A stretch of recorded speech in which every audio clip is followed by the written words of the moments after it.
Pastaj mund të kalojnë deri në depresion. Këta persona dhe mund të mos jenë më të lumtur siç kanë qenë para kësaj fame së shpejtë që e morën. Po, një prej problemeve në fillim janë problemet me ankthin, ngulfatën, sulmet e panikut, mandej nëse kjo veç shkon tu zgjat, fillojnë ato fazat e depresionit ku është ajo nevoja për me u mbyll, mos me dal më, mos me pas kontakt, ose mbyllin rrjetet sociale, ose e ndjejnë atë presionin me qenë aktiv ndërkohë që nuk kanë më energji, nuk kanë më ide çka me dhanë. Ka shumë sfida faktikisht te këto persona cilat nështë në herë tjetër ma ndesoj. Po pa tjetër që gjithmonë do ta diskutojme, do ta tjerrim pak ma shumë këtë temë, sepse është shumë e nevojshme se aktualisht kemi shumë të famshëm që po dalin.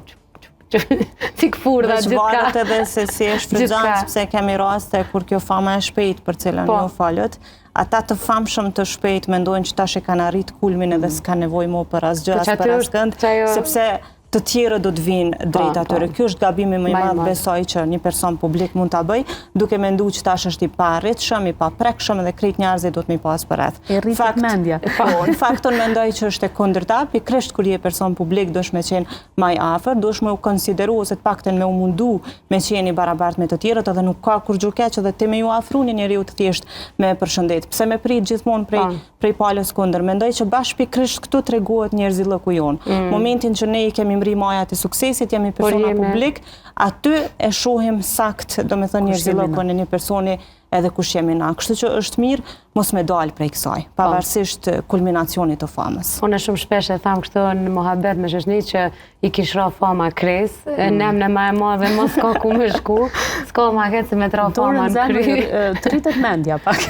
Pa e mirë është me të rritë menja bashkë me trunin, një veç menja, me shku në proporcion që aty, mes me skalu njona me veç edhe kur e ki fokusin e punës nuk e vren mandej as nivelin e famës që e ke arrit. Për shembull, unë për vete nuk e kom vrejt, ose ndoshta hala mirë ka njëherë nuk e vrej kur më thojnë njerëzit për ndikimin që e kam, sepse gjithmonë kom qenë e fokusuar te puna. Sado që e kom ri famën, sado që i kom ri sukseset, unë i kom thënë vetes kam ende për të bërë, kam ende për të ndihmu shtetit, kam ende për të ndihmu njerëzve në nevojë dhe nuk jam fokusuar te fakti që tash e kom ri në një nivel të famës, i kom krejt dyrt e hapuna në aspektin vendor dhe ndërkombëtar dhe u kry tash se unë jam unë. Jo, gjatë gjithë kohës kom tentu me pru gjana të reja, me punu, kështu që është mirë kur e kemi këtë vedije që mos me u bazu shumë të fama dhe tash me prit vestjirt me bo pas nesh.